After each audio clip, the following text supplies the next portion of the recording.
Master foundation এবছর আমাদের নিজস্ব ব্যবস্থাপনায় 10 লক্ষ মানুষকে ইফতারি করাবে, রোজাদার ব্যক্তিকে। এটা বাংলাদেশ এবং মিশরে অবস্থানরত ফিলিস্তিনিদেরকে।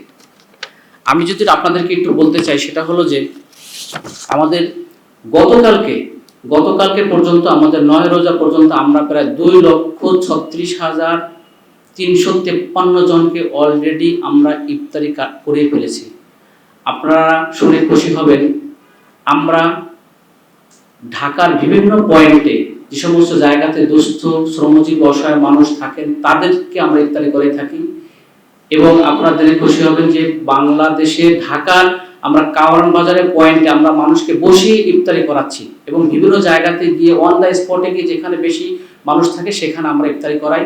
শুধু তাই না, ঢাকা শহরে বিভিন্ন পয়েন্টে যে সমস্ত জায়গাতে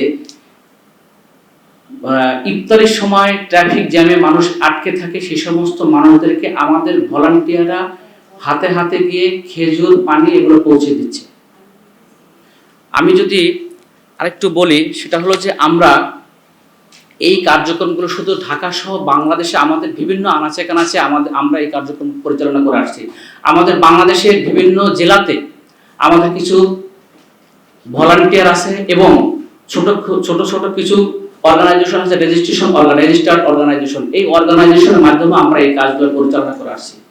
এর পাশাপাশি আমরা মিশরে আমাদের যে সমস্ত ভাইরা, ফিলিস্তিনির ভাইরা, অসহায় দুস্থ মানুষরা যারা বসবাস করে, এদেরকে আমরা এই রামাদান ইফতারি করাচ্ছি। তো এই কার্যক্রম পরিচালনার ক্ষেত্রে আমাদের মাস্টার ফাউন্ডেশনের নিজস্ব ব্যবস্থাপনা, নিজস্ব অফিস আছে মাস্টার ফাউন্ডেশন মিশরেতে। এই মিশরে অবস্থান করে আমাদের টিম ওইখানে কার্যক্রমগুলো পরিচালনা করে আসছে। এই কার্যক্রমগুলো পরিচালনা করার জন্য আমরা মিশরে কয়েকটা অর্গানাইজেশন আছে, সেই অর্গানাইজেশনের মাধ্যমে আমরা এই কাজগুলো পরিচালনা করে আসছি।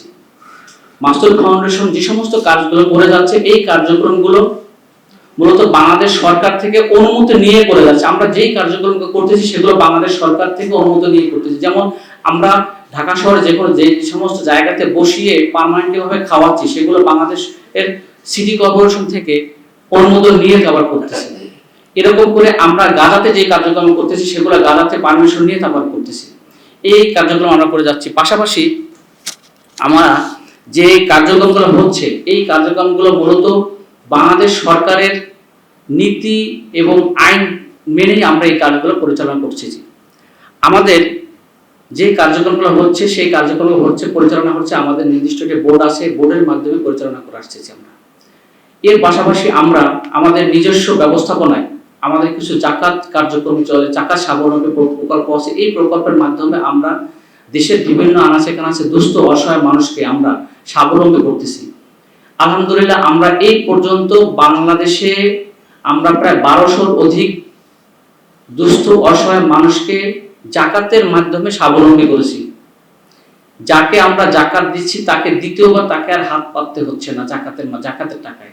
আমি যদি একটু ভেঙে বলি, সেটা হলো যে কারো সাপোজ একটা ছোট চায়ের দোকান আছে, আমরা এখানে সাপোর্ট দিচ্ছি, তুমি এই টাকা দিয়ে একটা পুঁজি দিচ্ছি, এই পুঁজি দিয়ে তুমি কিছু চায়ের কেতলি কিনবা বা কাপ কিনবা, গ্লাস কিনবা এবং কিছু দুধ, চিনি, চাপাতি এগুলো কিনবা। এবং পাশাপাশি তুমি এইটাকে দোকানটা একটু বড় করবা। বড় করার মাধ্যমে তুমি যাতে করে এখানে যেই পুঁজিটা দেবো সেই পুঁজিটা তুমি ভাঙতে পারবা না।